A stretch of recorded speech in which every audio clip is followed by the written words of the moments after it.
Politique. Le mouvement politique de Florian Philiot est désormais représenté à l'Assemblée nationale. L'ancien bras droit de Marine Le Pen a annoncé ce lundi 27 novembre que le député du Pas-de-Calais José Evrard allait quitter le Front national pour rejoindre les Patriotes. Un nouvel affront pour la présidente du FN qui voit ses chances de constituer un groupe au Palais Bourbon encore s'amoindrir.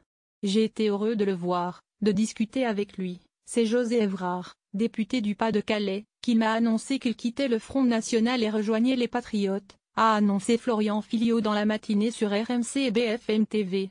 Les deux hommes devaient donner une conférence de presse pour officialiser cette défection dans l'après-midi. Ce ralliement constitue une victoire symbolique pour Florian Philiot qui avait quitté le Front national en estimant que Marine Le Pen avait abandonné la ligne souverainiste qu'il défend.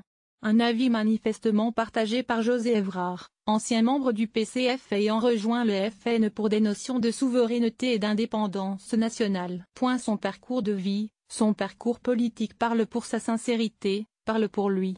Il a été au Parti communiste et est élu dans le bassin minier.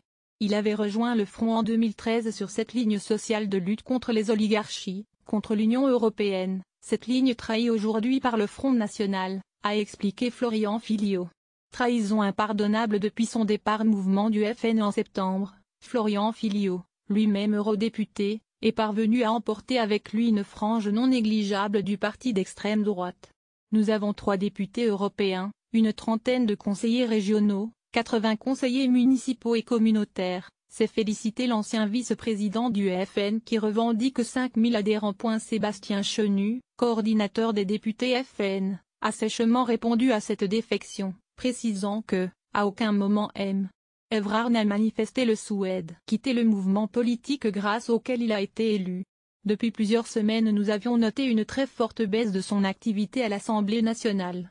Son équipe avait justifié cette inactivité pour des raisons de santé, il semblerait qu'en réalité de basses raisons politiciennes en étaient la principale cause, a attaqué ce proche de Marine Le Pen en expliquant cette trahison impardonnable comme la marque de l'alignement des positions de Philiot sur celle de Jean-Luc Mélenchon.